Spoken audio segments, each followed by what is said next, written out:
Buenas tardes a todos, mucho gusto estar aquí en esta universidad.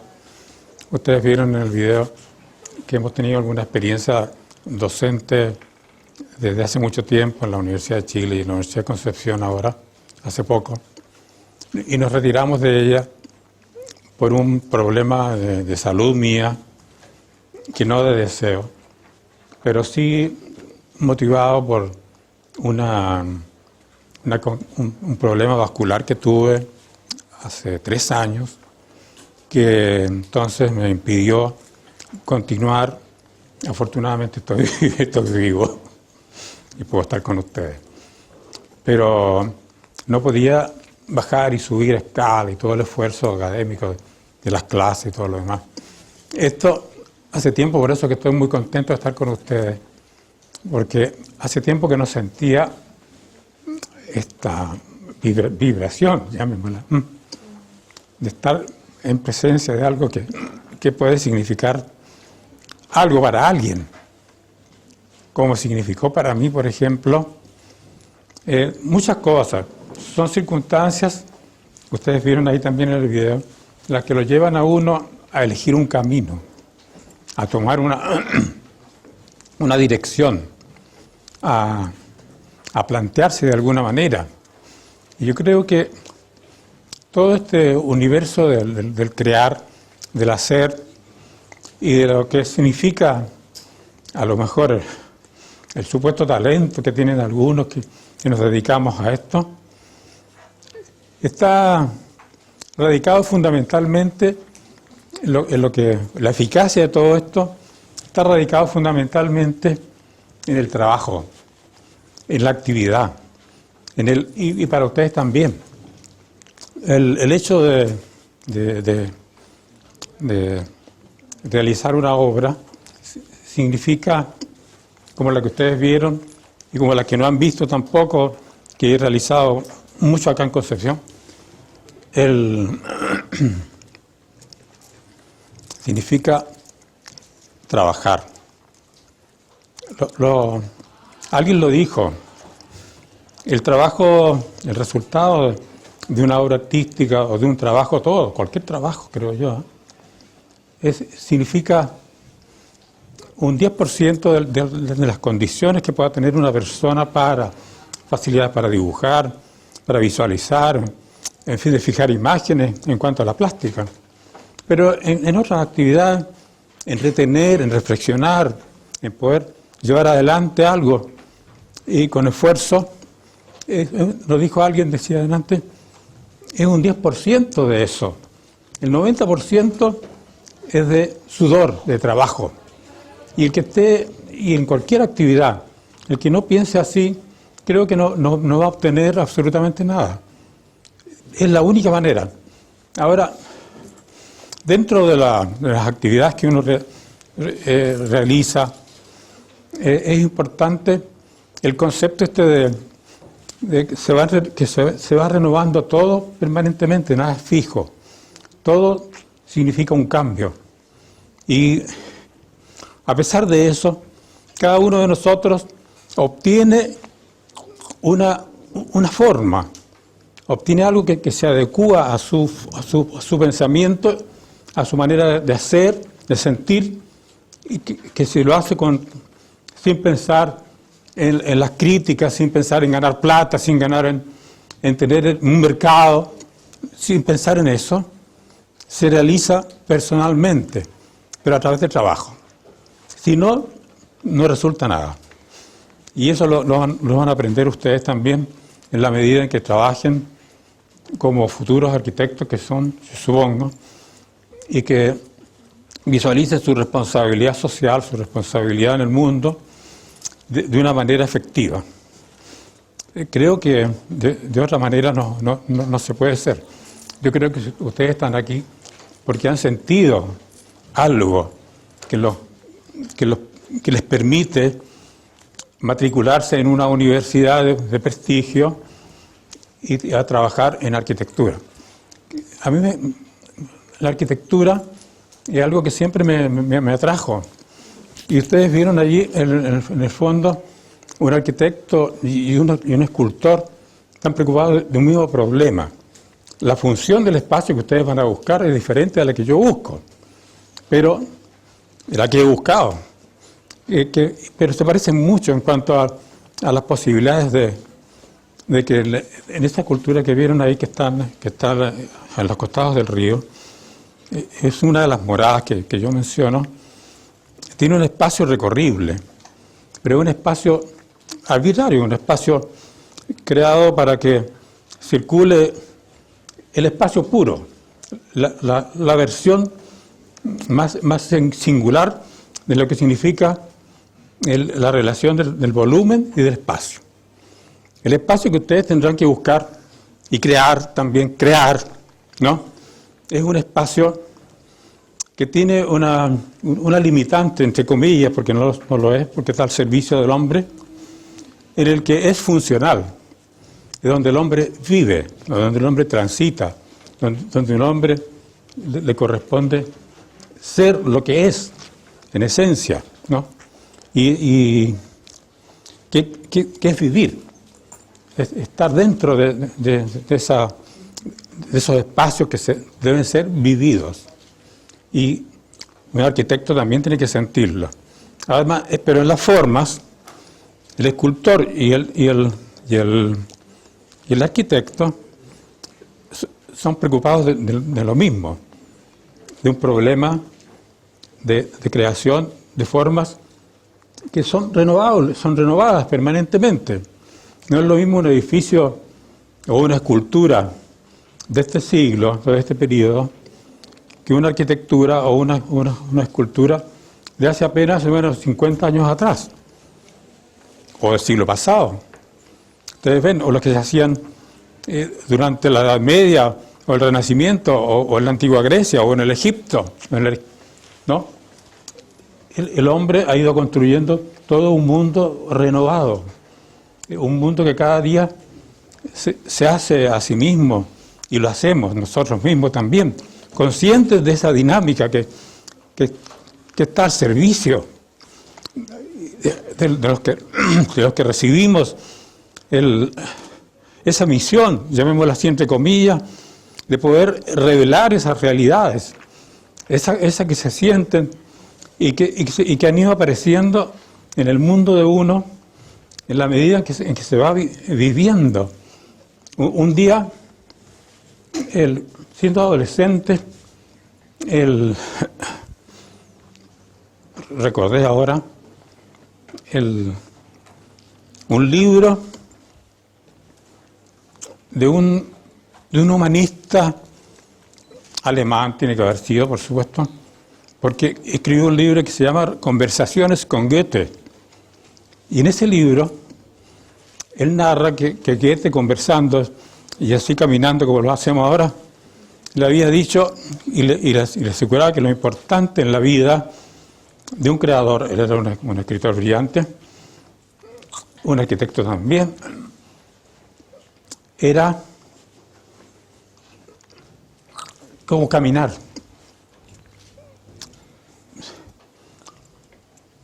Que en la vida hay que caminar, pero que cada paso sea una meta sin dejar de ser paso. Y cuando yo escuché eso, cuando más bien la leí, me quedé pensando en lo que era esta dinámica de transitar en el mundo, en la historia, y que va cambiando. Y eso no hay que perderlo de vista. No hay que fijarse en formas que son convenientes para una ocasión. Las formas son para siempre y son de gran responsabilidad hacerlas, realizarlas, crearlas, transformarlas. El mundo de transformar es un mundo de mucha responsabilidad y de estar en acuerdo con esa dinámica que hay con esa dinámica del cambio permanente. Por ejemplo, todos ustedes han escuchado los términos de un poeta español que es Machado, que un artista de mucho talento, un cantante hizo popular, que se hace camino al andar. ¿No es cierto? Se hace camino al andar. No hay nada fijo. Y el que quede fijo en alguna situación, en alguna forma, en alguna condición, sin reflexionar mayormente cuál es su responsabilidad en el mundo que vive, está como marginado del tiempo. Y si se queda en eso, se queda detenido, se queda sin participar. Algunos no se dan cuenta que no participan y que crean un mundo fijo, un mundo que no cambia y que ojalá para algunos, porque lo han pasado bien o han tenido algún éxito desde el punto de vista a lo mejor económico o del poder político o lo que sea, ojalá no cambiara, pero cambia. Y algunos se dan cuenta de eso, por supuesto, y llevan adelante otro tipo de política. Se cambia. Y eso no se puede evitar. Ahora pero esos cambios que son significativos para uno tienen un antecedente. Algo ha sucedido en uno, en la vida o en lo que sea, en cualquier momento. A veces las cosas más simples, que uno no sabe, no se imagina por qué, llevan a una transformación, a un cambio. Por ejemplo, son casuales, son circunstanciales. El hombre y sus circunstancias, dijo alguien, ¿verdad? Son las circunstancias las que en el fondo van determinando, algunas muy simples, otras más complejas. Algunas nos damos cuenta bien, otras no nos damos ni cuenta y después reflexionamos que ese hecho que ocurrió en algún momento transformó mi camino, modificó la ruta, ¿no? Ese que se hace camino al andar sufre una constatación, una constatación vital. Entonces, ¿cuántas veces ustedes, o tal vez, porque son muy jóvenes, por supuesto, pero momentos de elección, momentos de cambio, un antes y una ahora, un después, ¿no? Un antes y un después. Todos hemos sufrido ahora una gran transformación con este evento de terremoto que hemos sufrido. Yo creo que para todos, no hay duda ninguna, hay un antes y un después de esto. No hay duda de eso. No me cabe la menor duda, no puede haber una duda siquiera sobre esto. Pero hay otros acontecimientos en la vida de que yo creo que cada uno de ustedes, esa misma lectura que les comunicaba, que no me acuerdo, bueno, era una colección que mi padre tenía de los clásicos Jackson, que se llamaban, que existen todavía, no sé si existen. Pero ahí estaban las conversaciones con este Yete, que me hizo reflexionar. Pero, por ejemplo, ¿qué habría sido, o yo no sé, si yo no subo un día a las escalinatas, como un poco de joven inquieto, de Bellas Artes, y llego en un momento en que una persona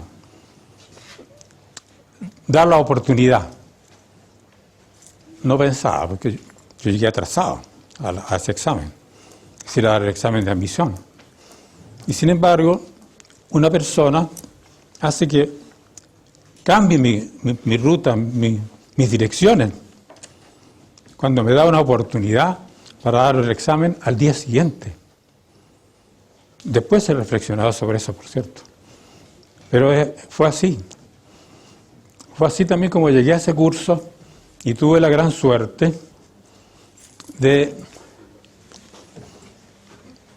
conocer a la Marta Colvin, que ustedes, yo creo que algunos de ustedes, o muchos de ustedes, no sé, deberán conocer. ¿Conocen a Marta Colvin? ¿Quién conoce a Marta Colvin? A ver. ¿Quién conoce a Marta Colvin? Que levante la mano. ¿Quién conoce a Marta Colvin? Fuera de ti, por supuesto, que tú eres un profesional. También. Allá tú también. Porque alguna vez yo creo que a ustedes les he hablado bastante de lo que ella decía, ¿no? Y me pide que vaya al curso, y ahí pude conocer a través de ella los nombres de algunos artistas contemporáneos muy importantes. Entrar en un mundo que era un mundo muy lejano al nuestro, era un mundo donde sucedían cosas extraordinarias en cuanto a la plástica, que era el mundo europeo de ese tiempo. Entonces empezamos a conocer otras realidades, absolutamente desconocidas. Tampoco se hacía nada en este país, o en este Santiago de ese tiempo, que no hace mucho, porque no suceden muchas cosas en nuestros países, desgraciadamente. Bueno, eso fue un salto, fue también el conocer otras realidades, el que había gente que tenía confianza en uno. Por ejemplo, ¿cómo uno iba a ser un aliciente para un joven como yo en ese tiempo? Que la misma Marta, una tarde, no, una mañana, no me acuerdo ya, él me dio la oportunidad, o confió en mí, y me hizo que trabajara en una escultura que tenía diseñada. Una escultura en madera. Yo nunca había trabajado en madera, pero también era un alumno de primer año, como ustedes, que un profesor les dé una responsabilidad y sentirse muy apoyado. Eso hace que uno cambie y que sienta que hay una responsabilidad, entonces, también en uno. Si han confiado en uno, es porque algo se podrá hacer, algo puede. Y empecé a trabajar bastante perdido, en realidad, porque el tronco estaba rayado ya, según los diseños, que ella entendería muy bien, pero que yo no entendía nada. En cambio, empecé a trabajar y ahí me di cuenta de la dificultad que es trabajar en la escultura, trabajar un material y buscar el espacio, porque ahí había un problema de espacio interior. Buscar el espacio sacando del material y obtener entonces el espacio interior de la forma, como el corazón mismo del árbol, y había que. Era una forma que no era habitual para uno, porque era una forma abstracta, pero que tuve que comprender un poco más. En todo caso, esa experiencia me significó confianza, y continué trabajando en esa escuela por el tiempo hasta egresar y ser ayudante, como mostrábamos ahí en el video, y después concursar y ganar una cátedra. Y en esa cátedra que duró un buen tiempo, tuve experiencias muy importantes también, y fue interrumpida, como vieron ustedes, por los acontecimientos del año 73, que fueron, creo, muy dolorosos para todo el país. Entonces, el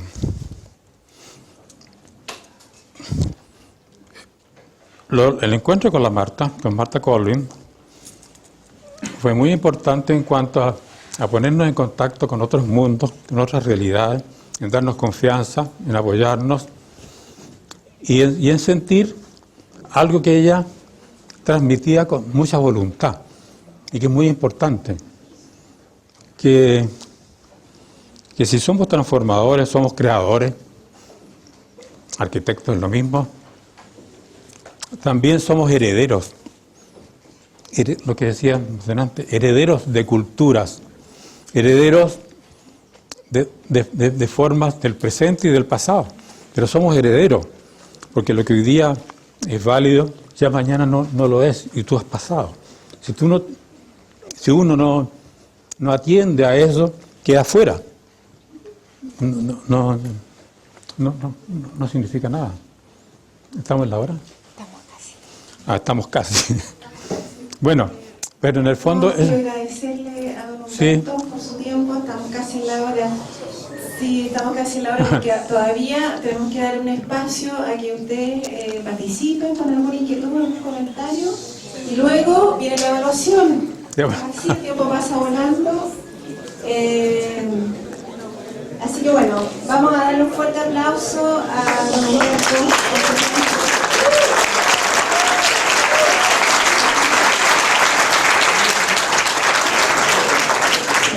Compartido su historia, su experiencia.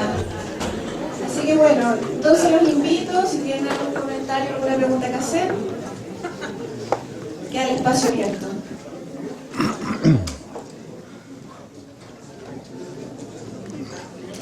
Bueno, en el fondo, yo sé que hacer preguntas cuesta mucho. Casi nunca en las conferencias o clases, en fin, llamémoslas charlas, conferencias, yo lo considero más bien un contacto directo con ustedes, con la oportunidad que me dio mi ex alumna de poder estar con ustedes. Pero hay algo que quisiera que ustedes también se pudieran responder a sí mismos ahora mismo, incluso. ¿Qué es lo que significa las oportunidades o hechos que signifiquen ahora en la corta vida que ustedes tienen? No tan solo el aquí y ahora de este terremoto o antes y después de esto, o antes y después de ingresar a la universidad, sino que en el trayecto, en lo que han hecho, cómo les llevó a tomar una decisión, qué pasó, qué ha pasado, qué acontecimientos de transformación de ustedes mismos han tenido.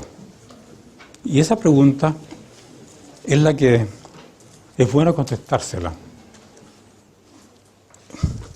A veces son cosas simples, un consejo o una desilusión, así que se cambie y se siga por otro camino.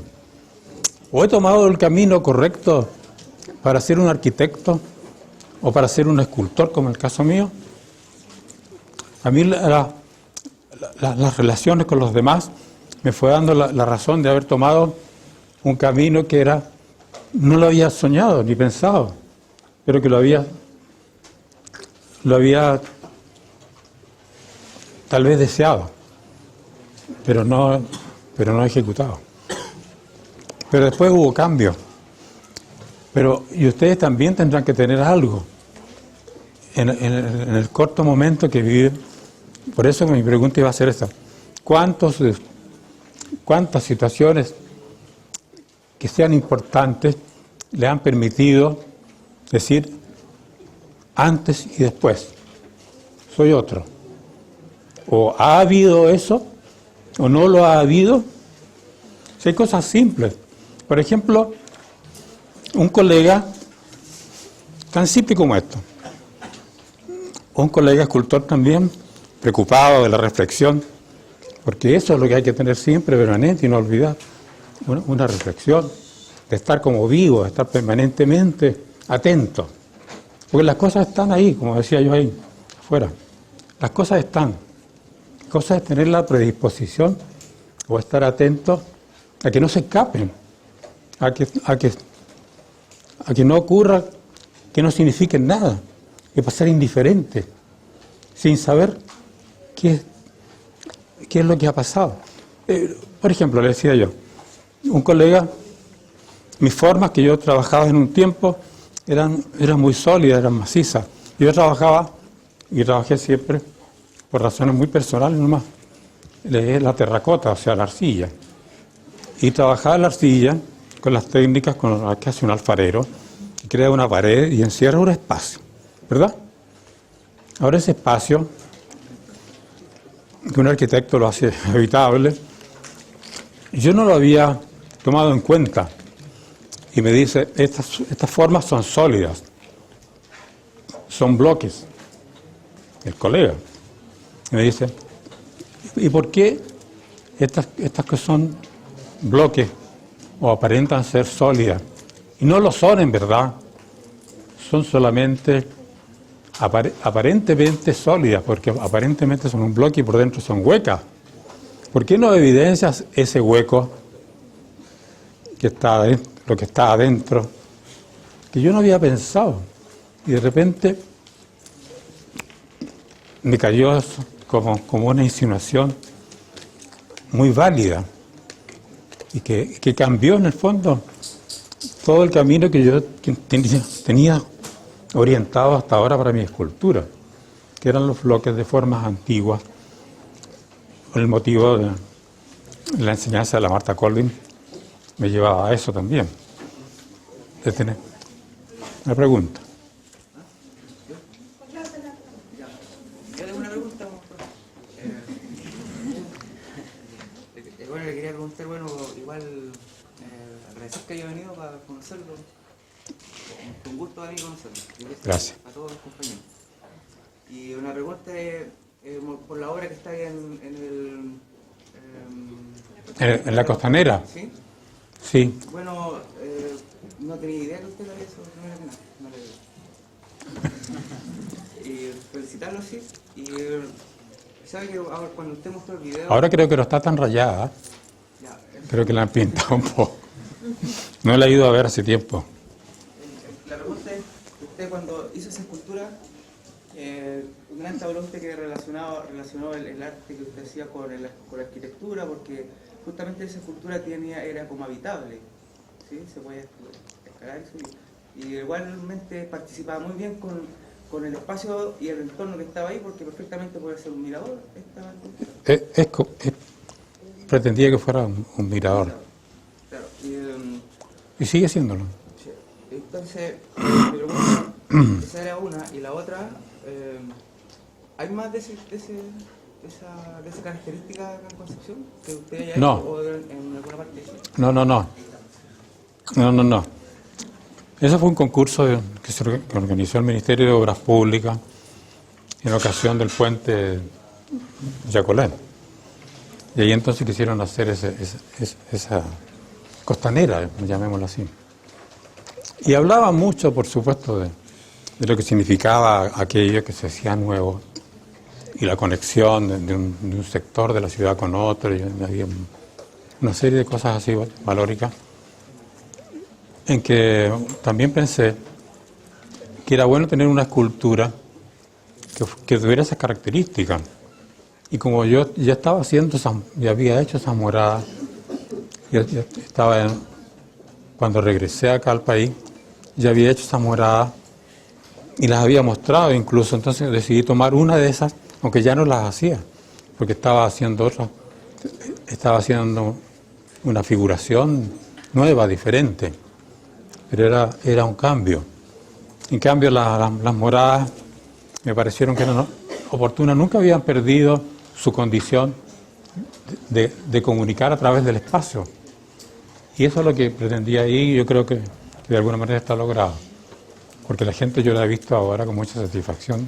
Yo me paseo anónimamente y veo que se sube. Ahora cuando hay fiestas de Año Nuevo y todo, yo los veo ahí arriba y los veo felices, pudiendo moverse y ver más cómodo lo que está pasando. Y lo que digo ahí también en el video, no hemos considerado aquí en Concepción, cuando yo llegué, me di cuenta que el río estaba por un lado y la ciudad por otro, lo que es una verdad. No hemos, como al revés de Valdivia, por ejemplo, que Valdivia es una ciudad que vive alrededor del río. Nosotros como que, a lo mejor por la herencia de los fundadores españoles, quisimos o se quiso tener el centro en el plano, con el sistema regulador de una plaza mayor por allá. Entonces, al río, a lo mejor este río también en un momento significó un problema atravesarlo, era mucho más ancho que ahora ya ha perdido mucho caudal, pero también significaba que había un territorio desconocido al otro lado, y el que había que estar un poco alejado porque era de los indígenas que habían habían parado al conquistador por estos lados y no lo atravesaron con facilidad. De tal manera que, a lo mejor, como herencia de aquello, el río nunca se incorporó. Y ahora tampoco. Y no sé cómo irá a ocurrir con este terremoto, que también es un cambio. Un cambio doloroso, pero es un cambio. Ya no vamos a ser los mismos antes y después del terremoto, como les decía adelante. Y antes y después de estas cosas que yo les he planteado, ya hemos ido siendo otros. Por eso mismo, y creo que es importante la pregunta que yo les puedo hacer, que ustedes se hagan un análisis sobre las cosas que hemos visto y las cosas que están por verse, por supuesto, para todos ustedes, a través de una carrera tan hermosa como la de arquitectura. ¿Cuánto sería deseable en realidad eso? Humberto, ¿esa es la pregunta para el día de hoy? Claro, ¿La evaluación? yo creo que esa pregunta puede ser muy válida, que es válida para todos los hombres, válido para ellos también, en cuanto cuántos acontecimientos o qué acontecimientos han tenido o hemos tenido. Paulina va a hacer entrega de las hojas y ahí entonces don Humberto va a repetir la pregunta. Mientras tanto, si alguien quiere hacerle algún otro comentario, ¿hace algún comentario?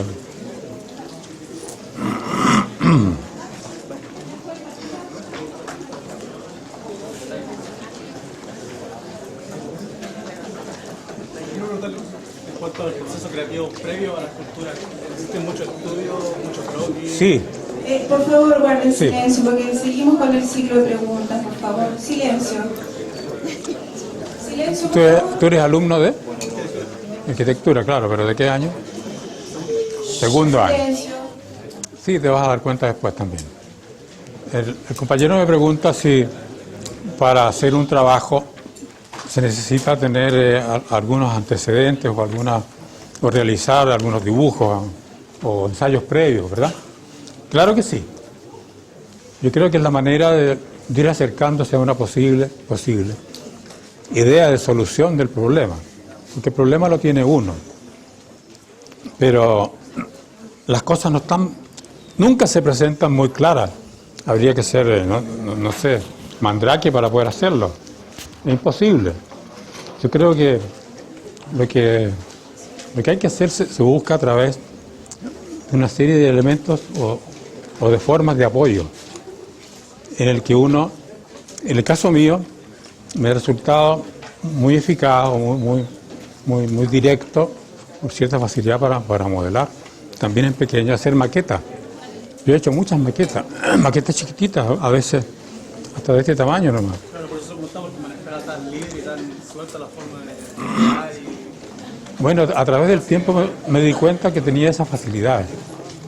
Pero yo antes, cuando era de la misma edad de ustedes, no me daba cuenta que tenía esas facilidades de modelar, que la descubrió la Marta Colvin, cuando me pidió que me pudiera matricular en el curso de escultura.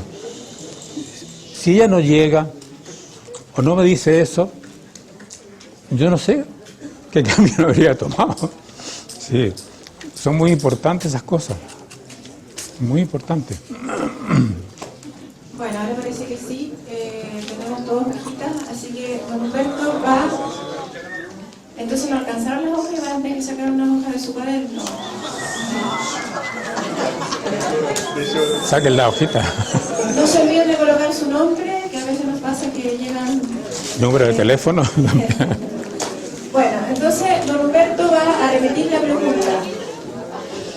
Pongan atención. Bueno, a ver, ¿cuál es mi pregunta? A ver, ¿cómo la entendieron? ¿Cómo? ¿Cuál es el cambio que uno tiene o que lo llevó a estudiar, en este caso? Arquitectura, claro, en este caso, si es que ese es un cambio. Porque a lo mejor eres un predestinado, así que te dice, voy a estudiar arquitectura desde que nací, y siempre dije que iba a estudiar arquitectura. Ocurre en algunos casos, pero muy poco, porque generalmente uno... Igual si puede repetir la pregunta para Ah, claro. Bien claro, porque a veces pasa que algunos alumnos también es confuso. ¿Quién no la entiende? Lo que tiene que hacer. Allá hay algunos que no entienden. A ver, ¿por qué? Por eso mismo, vamos por lo...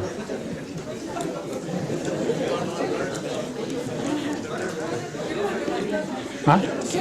¿Cuál es la pregunta? Ya, pues sí. Ya, ahora sí, pongan atención. Esa es la pregunta. Que se repite. No es una pregunta por el $1.000.000, pero es muy sencilla. Es una pregunta de reflexión sobre sí mismo, que encierra ese mismo de pensar. Uno podría hacer la pregunta, ¿cuánto he pensado o cuántas veces yo he pensado sobre los problemas o he tenido yo alguna vez ocasión de pensar? Puede ser lo mismo, si no se preocupen.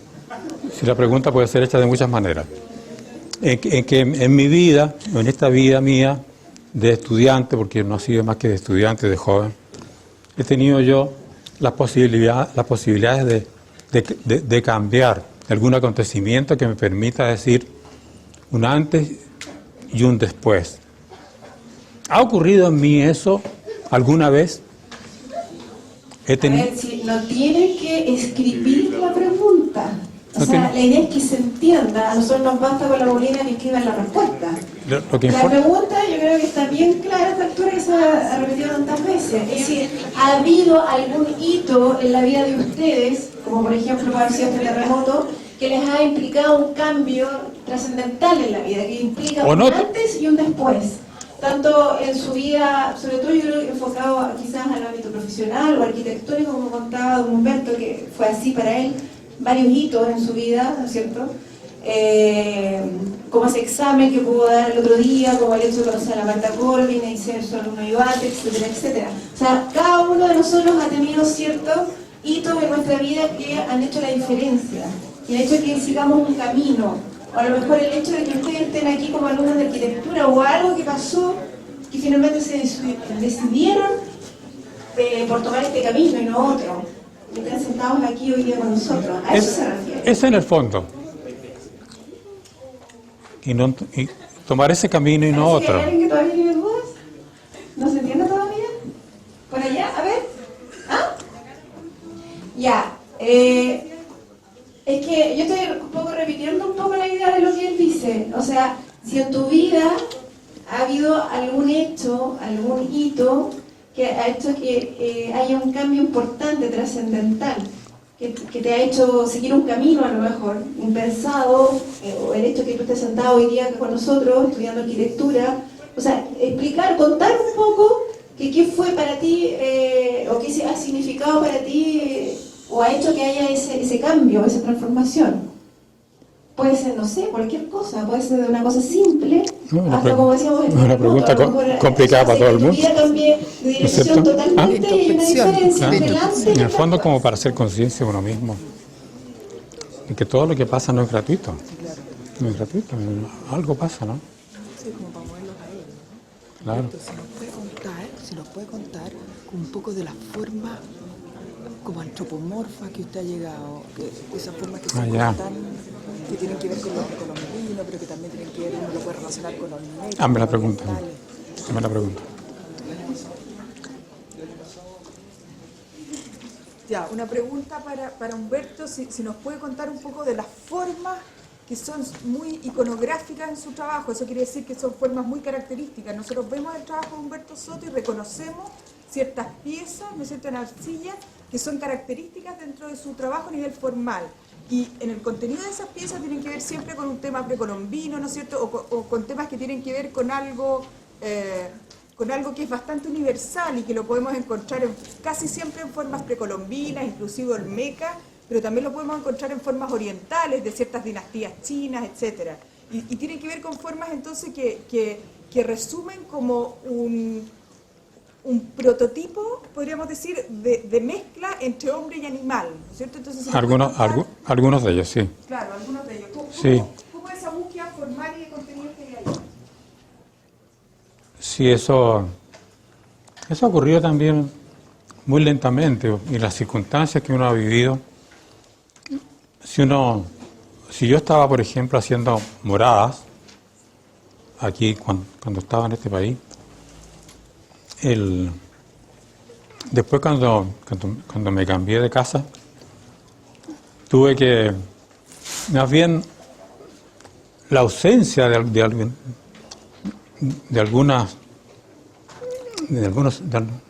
algunos hombres familiares y la presencia de otros que también lo acogían con mucho cariño. Yo dejé atrás, o todos dejamos atrás en esas ocasiones, familia y otras amistades importantes que se hicieron presentes con la ausencia, la presencia de la ausencia.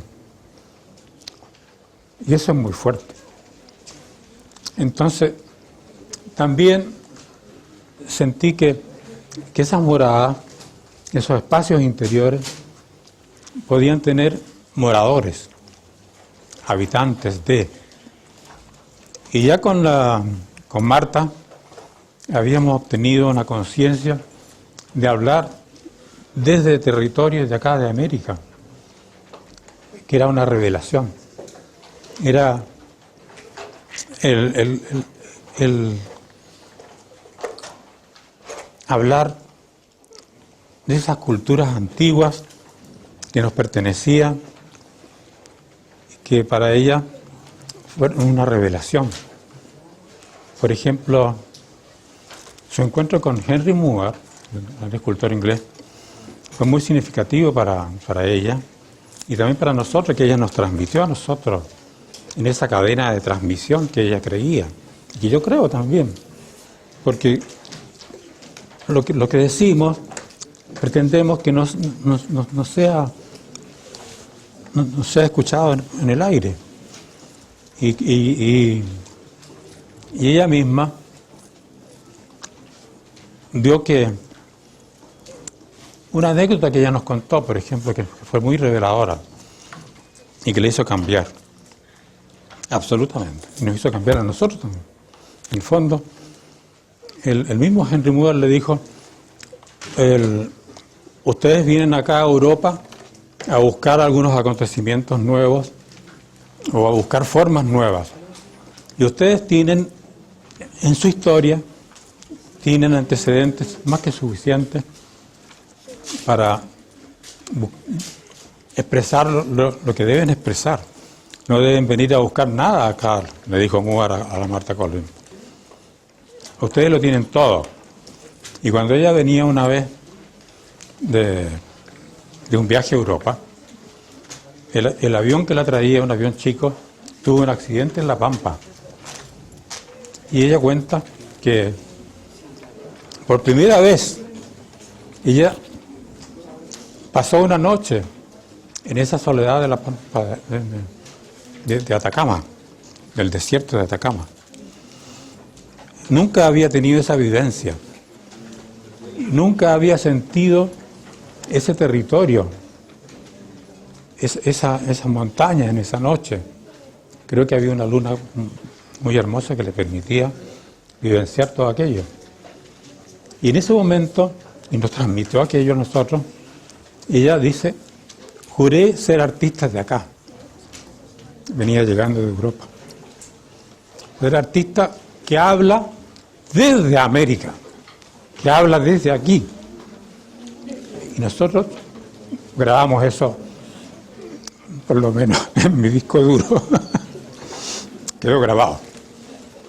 Y de alguna manera entonces esos moradores nuevos, esas figuras que representan a hombres y que no son hombres, sino que son otros seres parecidos a los hombres.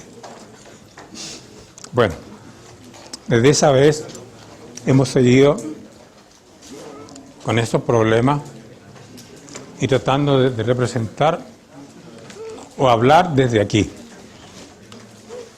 hablar desde este territorio. Entonces en eso se hacen chicas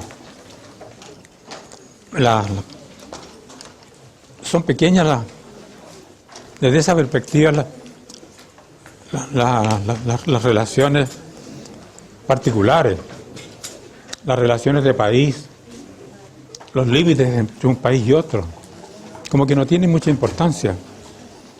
Se habla desde un territorio que tiene una personalidad que no ha sido, tal vez, y algunos lo han intentado. Por ejemplo, Mata intentó algo importante y tuvo una proyección.